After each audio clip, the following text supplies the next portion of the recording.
thank you, to celebrate recovery for helping me see the chains.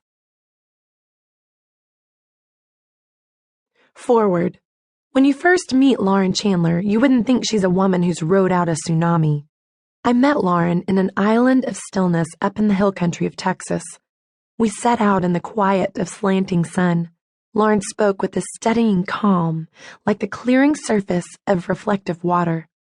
Cancer had slammed her Richter scale one unsuspecting morning, a tumor quaking her husband's brain and their whole world. She glanced down at the cup of coffee in her hands. No one gives you any warning what day a wave's going to slam into your whole world, and everything you know is going to take a complete 180. She looked up, and she handed me a number right there, 107. When everything takes a 180, take the 107. Lauren turned to Psalm 107, like a woman who'd ridden out storms was turning this key. When I first heard Howard Ulrich talk about riding the largest tsunami of modern times, he had a coffee in his hands too.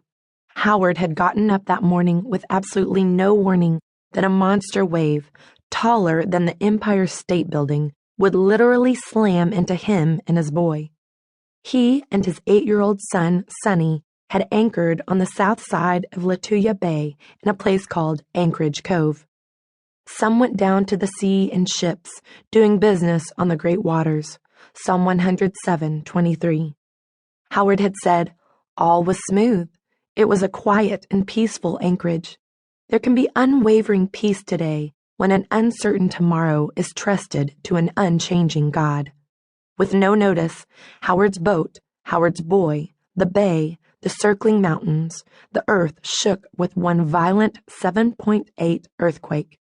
And 40 million cubic yards of rock, ice, and coarse soil weighing 90 million tons slammed into the drowsy bay. 50 miles to the north, people stopped dead in their tracks, the explosion thrumming in her eardrums. Howard stood dazed on the deck of his boat. Out of the corner of my eye, there was an explosion of water sending up a splash 1,700 feet high, and then the waves started coming. For he commanded and raised the stormy wind, which lifted up the waves of the sea. Psalm 107:25. When God raises the winds and lifts the waves, you can always trust his hand to lift you higher, further up into himself. It was a wall of water straight up and down, about 200 feet tall, and it was black, totally black, from the soil and trees. You could see the shadows of the terror of it flash across Howard's memories.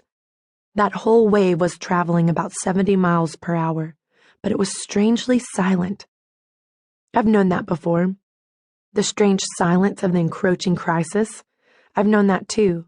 The silence of God you hear in the midst of storms can be the deep intimacy of God falling all around you, an intimacy that is beyond words, that will carry you through and beyond this storm. It was snapping these spruce trees along the side of the bay. Howard had shifted his coffee mug, pointed to the treed shore rising up from the bay. They were big spruce trees, probably 400 years old, and it was hitting them so hard it was cutting them off at the stump. Lauren had said that her husband had just buckled and collapsed that morning, that cancerous tumor sending out seizure shockwave after wave. I was looking at death. That was exactly my first thought. I didn't think we had a chance. Howard's voice cracked. There was no way my boat was going to make it over that wave. Howard, eyeing the all-consuming wall of towering black water bearing down, threw his son a life preserver and said, "Son, start praying." In every storm, your father gives you a life preserver, and it is always his son. In the face of every rising wave overwhelming you, it's always turning to God's face that overwhelms you with a rising grace. In every great crisis, let it bring out the greatness of Christ in you. Real prayer always has eyes on Christ, not the crisis. Then they cried to the Lord in their trouble. Psalm 107:28. Lauren's Psalm 107, this powerfully relevant psalm that she remarkably unfolds in these luminous, steadying pages. It speaks of 4 different kinds of people crying out. It speaks of all of us right there throughout the psalm.